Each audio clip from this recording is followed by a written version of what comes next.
Ya uongozi wa klabu ya soka ya Simba na kampuni ya Vunja Bei, naomba niwashukuru wanahabari wote ambao mmefika katika mkutano huu leo na mmekuja kwa wingi sana.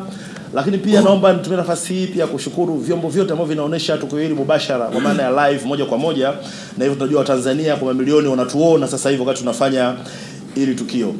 Kama mnavyofahamu, klabu ya soka ya Simba msimu huu uliomalizika tuliingia katika mkataba wa kihistoria na kampuni ya Vunja Bei, mkataba wenye thamani ya shilingi bilioni 2, ambao ndio mkataba mkubwa kuwahi kutokea katika historia ya Tanzania linapokuja swala la mauzo ya jezi na vifaa vingine vya kimichezo. Kwa hiyo ule ulikuwa ni mkataba mkubwa sana, na utekelezaji wake sasa ndio unaanza wakati huu. Na ni muhimu sana kuambia kwamba hii biashara ya jezi na vifaa vya michezo ni biashara kubwa sana duniani. Simba ndo tumeanza kwenda kwenye mwelekeo huo sasa hivi, kuangalia biashara ilivyo. Sisi Simba kwenye miaka ya nyuma tulikuwa na kampuni ya UHL Sports, kama unafahamu, walikuwa na sisi kwa muda tulikuwa nao kwenye kazi, walifanya kazi, tumemaliza, wamepata mafanikio, na sisi tulikuwa sehemu ya mafanikio waliyopata, na tunawashukuru. Na leo umefika wakati ambao tunafungua ukurasa mpya na Vunja Bei, na Vunja Bei wamefanya uamuzi mzuri sana wa kuweza kushirikiana au kufanya biashara na timu sasa hivi mashuhuri kuliko zote Tanzania, timu mashuhuri kuliko zote katika Afrika kwa sasa. Na hii sio maelezo yangu, ni maelezo kutoka katika mitandao mbalimbali. Na hii biashara ya jezi na biashara ya vifaa vya michezo kwa sasa value yake dunia nzima inakaribia zaidi ya dola za Kimarekani bilioni 34.7. Hii ni sawasawa na zaidi ya shilingi trilioni 80 za Tanzania. Hii maana yake ni kwamba ukichukua hela yote ambayo inazunguka Tanzania, inajenga barabara, inajenga hospitali, inajenga shule na kila kitu, ukizijumlisha mara mbili yake tunapata value ya biashara ya jezi na mambo mengine duniani. Kwa hiyo jambo la furaha sana kwamba fursa hii kwa Simba tulimpa Fred Vunja Bei na kampuni yake, Mtanzania mwenzetu, kijana. Kuna dhana kubwa sana kwamba vijana wa Kitanzania hawawezi biashara, vijana wa Kitanzania wamekabwa na mazingira ya kimfumo na kila kitu. Kwa hiyo Simba imetoa fursa kwa Fred, na nyewe wote mnamfahamu Fred. Hii Simba sio mara ya kwanza, maduka yake ya Vunja Bei yanajulikana nchi nzima, na mtaona tuna matumaini makubwa mtaona faida ya klabu ya Simba kuamini vijana wa Kitanzania, kuamini Watanzania wenzao kwa ajili ya kufanya hii biashara kubwa. Watu wengi kutoka nje walikuwa wanatamani kufanya biashara na Simba, lakini ulikuwa ni uamuzi sahihi wa uongozi wa Simba kumkaribisha Fred Vunja Bei pamoja na familia yake nzima kuja kufanya kazi na Simba. Kwa hiyo leo tuna matukio makubwa hapa mawili. Tukio la kwanza, atakuja hapa Fred mwenyewe Vunja Bei, atakuja kuwatangazia lini sasa tunafanya uzinduzi wa jezi rasmi za Simba kwa ajili ya msimu ujao wa ligi ndani na kimataifa. Ataeleza jezi zinapatikanaje, ataeleza uzinduzi utafanyika lini, utakuwaje na kila kitu.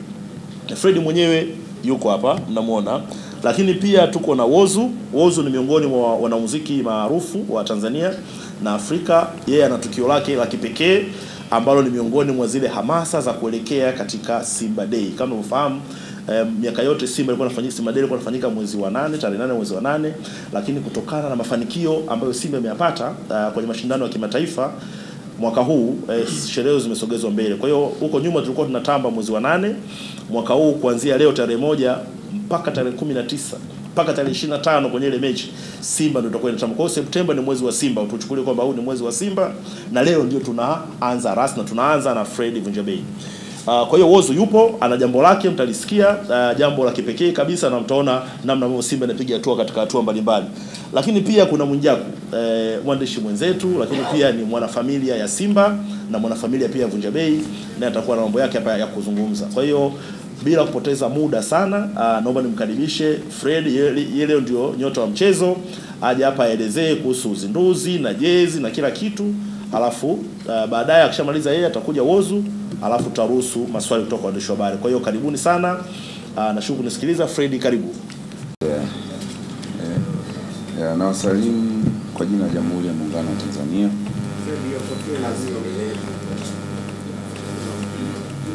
Kidogo. Sasa hivi nimevaa kitongana na umri wangu.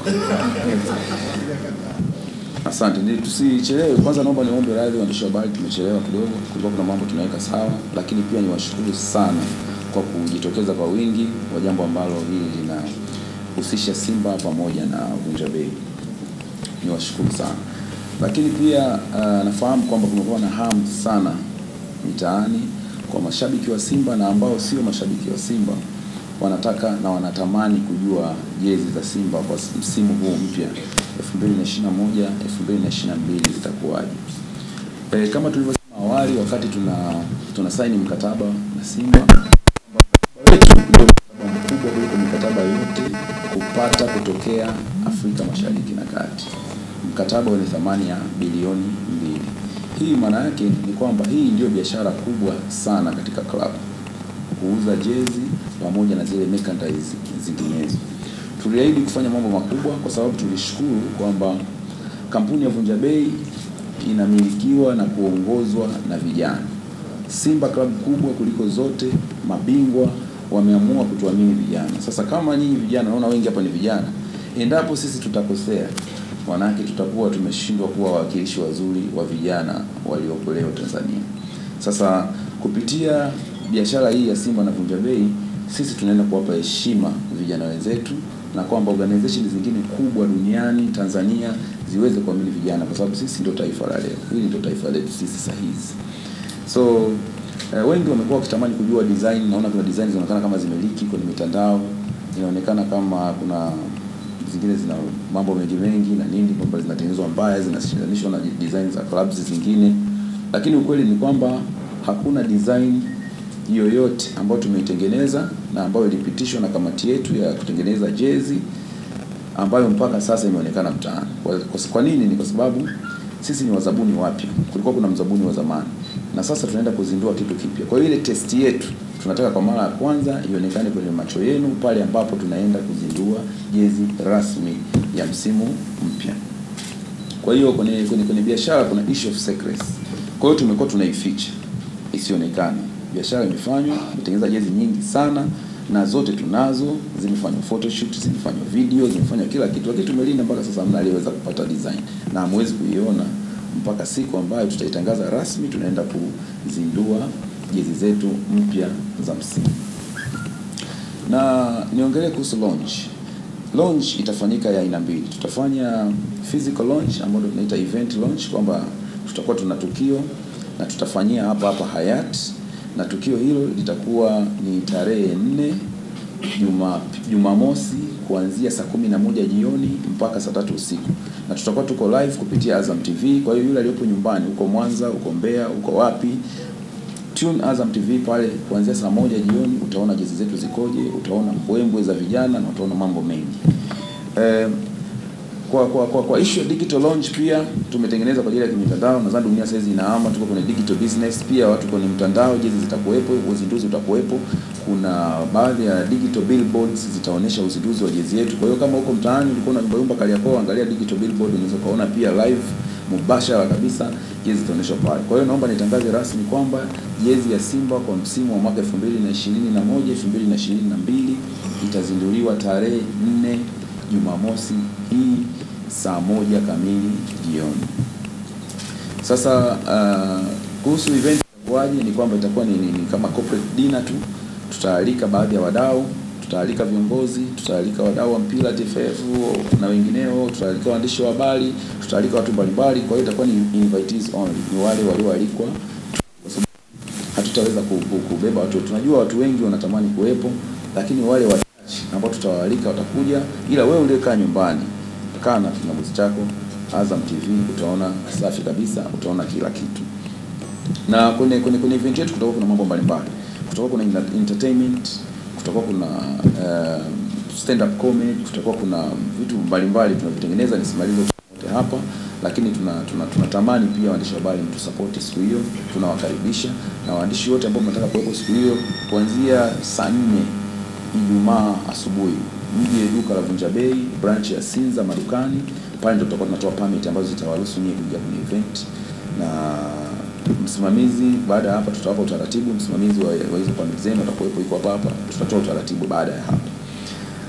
Pia kutakuwa kuna speech mbalimbali kutoka kwa wadau. Kwa hiyo kuna mambo mbalimbali kuhusu Simba na kama sasa mnajua tunaelekea kwenye Simba Week na Simba Day, kwa mambo mbalimbali yatajibiwa siku hiyo. Tutakuwa tunaongea vitu vingi kuhusiana na counterfeit, vipi tunaenda ku control fake zisiwepo mtaani, na vipi tunaenda kubadilisha sasa klabu yetu kuwa ni klabu ya biashara zaidi kuliko klabu nyingine yoyote. Kwa hiyo tutaongea mambo mengi sana siku hiyo na tunawakaribisha once again.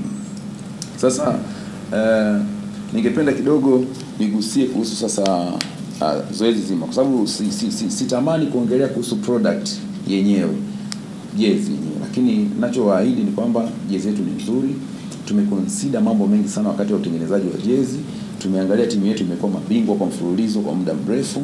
Tumeangalia vitu vya fashion, kwamba tumetengeneza jezi ambazo tuna uhakika ukitaka kwenda kutembea, ukitaka kwenda mtoko, ukitaka kwenda sehemu yoyote unaweza kuvaa jezi yetu. Kwa hiyo jezi zetu zitakuwa za aina mbalimbali. Kwa hiyo mengi zaidi tutayasema tarehe 4. Lakini kuhusu upatikanaji wa jezi tunigusie hilo. Ni kwamba sisi tutakuwa tofauti na vilabu vingine vyote vilivyopo nchini kwetu. Wakati tunazindua hii jezi hiyo tarehe 4, saa 1 tutakuwa tuko mubashara. Tutakaposema jezi hii ndio ya home, hii ndio ya away, hii ndio ya third kit, hii itakuwa ni traveling wear wachezaji wetu, hii itakuwa ni casual wear, hii itatumika kama kwa ajili ya warm up, hii itatumika kwa ajili ya training, hii itatumika kwa ajili ya tunaita corporate cut, kama uko ofisini, uko wapi Jumamosi unaweza kwenda umevaa jezi yako ya Simba. Vyote tutavitaja siku hiyo.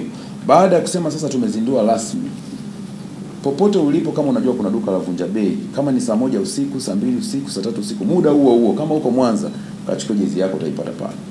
Kama uko Mbeya, kama uko Iringa, kama uko Dodoma, kama uko popote kuna duka la Vunja Bei, muda huo saa 3, saa 4 usiku. Na siku hiyo maduka ya Vunja Bei yatauza 24 hours. Kitu ambacho nawaahidi ni kwamba lile swala kwamba kuna klabu zingine naona wakitoa jezi siku 3 jezi hamna. Kienda bwana, jamani, mbona jezi imekata na jezi imezinduliwa juzi tena kwa ukubwa kabisa. Hayo mambo kwa Vunja Bei hayatakuwepo. Na mzigo ambao tunaleta ikitokea umeisha kabla ya muda, basi mimi naamini kwamba Simba ni kubwa Afrika nzima, sio Afrika Mashariki peke yake au na kati.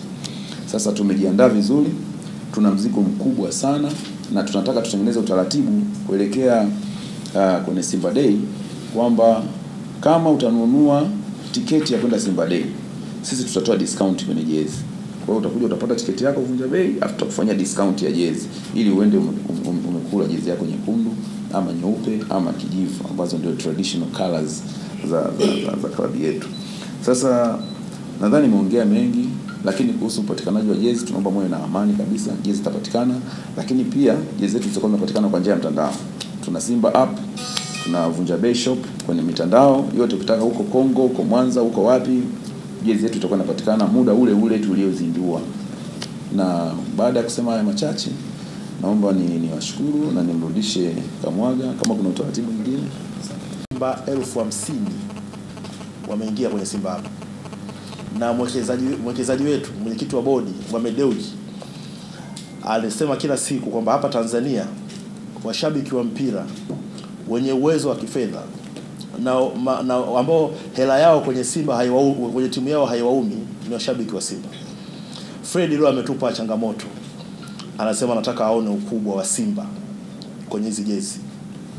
Mimi nadhani tumuoneshe Fred kwamba Simba ndio timu yetu. Huo mzigo alioleta unatakiwa ukamilike. Tunakwenda kwenye Simba Day.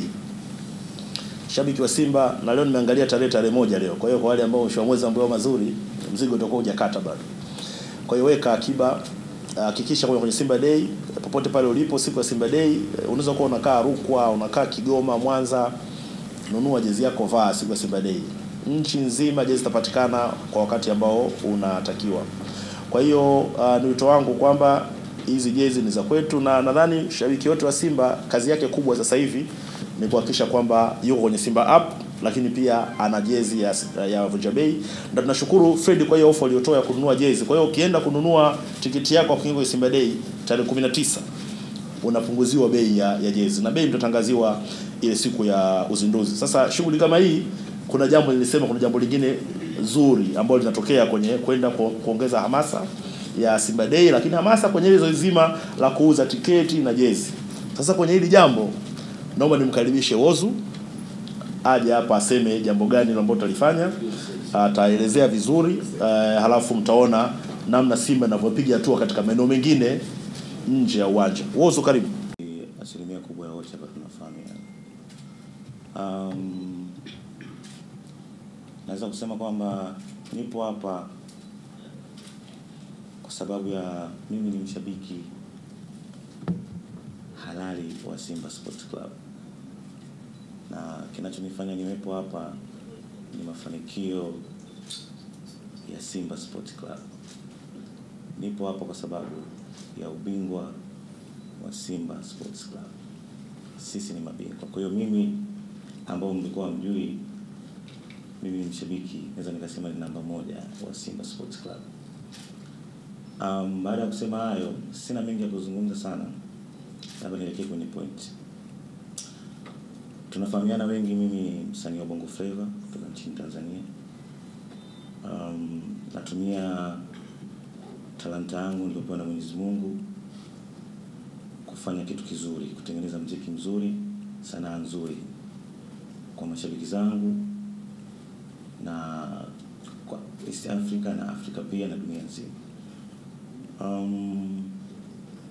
Kutokana na mafanikio makubwa ya Simba Sports Club, niliona ni vyema na mimi nikaweza kutumia talanta yangu niliyopewa na Mwenyezi Mungu kutengeneza wimbo ambao utakuwa ni special kwa ajili ya mashabiki wa Simba, wimbo ambao utakuwa ni special kwa ajili ya wachezaji wa Simba na wanafamilia wote wa Simba Sports Club. Nimefanya hivyo kutokana na mapenzi yangu na timu yangu ya Simba Sports Club. Nimefanya hivi kutokana na mafanikio ya timu yangu na ubingwa wa timu yangu. Simba karibia kila siku tunashinda. Simba sisi ni mabingwa, hata msemeje, yani sisi tutabaki kuwa mabingwa. Kwa hiyo ni faraja pia kufanya kitu kizuri au kutengeneza au kutumia ubunifu kwenye kitu ambacho tayari ni ushindi pekee kinajitangaza. So nikaona nijaribu kutumia ubunifu kidogo. Asilimia kubwa za nyimbo za baadhi ya timu za wenzetu huwa wanawekeza sana kwenye singeli, wakiamini kwamba singeli labda ndio nyimbo inaweza ikapendwa zaidi, lakini mimi niliona nifikirie nje kidogo. Niliamua kuchanganya ladha tofauti. Niliamua kutumia hiyo singeli kidogo, nikaweka ladha ya Bongo Flava kidogo, lakini pia nilipendelea wimbo huu ambao ni special kwa ajili ya wanafamilia wa Simba uwe na vionjo pia vya bolingo kidogo. Nafikiri mashabiki wamejigawa, kuna wazee, kuna vijana, kuna matajiri, kuna watu wa Uswahilini, kuna watu wa Ushuani. Kwa hiyo sikutaka kubezi sehemu moja, niliona ni changanye ladha tofauti nipate kitu kizuri. Kwa hiyo kufikia hapo nikaona nifanye na iwe ni collabo, nisimbe mwenyewe. Kwa sababu ukitaka kitu kizuri lazima uweze kushare kitu kizuri kwa watu wazuri pia ambao wana vipaji vikubwa na wanafanya vizuri. Nafikiri wengi mnamfahamu Donat Mwanza. Donat Mwanza ni msanii maarufu kutokea nchini Kongo. Alishawahi kuhit sana kwa nyimbo yake ya Bana Kongo. Nafikiri wengi mnaifahamu. Ilianza kuhit kipande akiwa anaimba live, kuna watu wakiwa wamemzunguka. Ukisikiliza ile nyimbo vizuri unasikia kama anaitaja Simba. Kwa hiyo kupitia mimi kufanya kitu kizuri nikaona kwa nini nisifanye na Donat Mwanza. Nilichokuja kugundua kitu kingine, niliwasiliana na management yangu na uongozi, nikaweza kumpata Donat Mwanza. Ingawa tulikuwa tunafahamiana kwenye mitandao na nini, alikuja Tanzania na kizuri ambacho kilinifurahisha zaidi mpaka kufanya ni upende wimbo huu, nilimkuta na yeye pia ni shabiki mkubwa sana wa timu ya Simba Sports Club. Kwa hiyo haikunipa shida kushia mawazo yangu na yeye kufanya kitu kizuri. Nilimkuta na yeye ni mshabiki kindaki wa Simba Sports Club. Nikamwambia, Donald, nimependa melody za wimbo wako ambao ulishawahi kufanya kama acapella na ulipost na ulishasambaa sana. Wewe wimbo una kama miaka 2 nyuma. Lakini naomba tufanye wimbo huo ambao sisi tukikusikia tunakusikia kama unasema Simba. Turudie wimbo huo. Mimi nitaongeza ubunifu wangu kupitia wimbo huo. Tuufanye kwa lugha ya Kiswahili. Kwa hiyo nikamuimbisha Donald Mwanza Mkongo kwa lugha ya Kiswahili na ameimba lugha fasaha kabisa. Wimbo unaitwa Simba ni Noma. Na kama mnavyojua Simba ni noma kweli. Ukiangalia wanyama wote, wanyamwezi wote, matajiri karibia wote, hata wanishambali karibia wote mloko hapa wengi ni Simba. Hamtaki tukuseme. Kwa hiyo wimbo unaitwa Simba ni Noma. Kwa hiyo tulifanya wimbo huo kwa producer Gachi B, shout out kwa Gachi B. Tulimaliza na video tumesha shoot. Nafikiri ni kila siku, kila saa, kila dakika, kila sekunde. So tukitoka hapa ratiba nyingine zitafuata. Narudia kusema wimbo huo ninavyoongea hapa umeshatoka, unaweza kwenda kupata kwenye digital platform. So asanteni, mimi sina vya kuongea mengi sana. Kikubwa zaidi niwaambia naipenda Simba.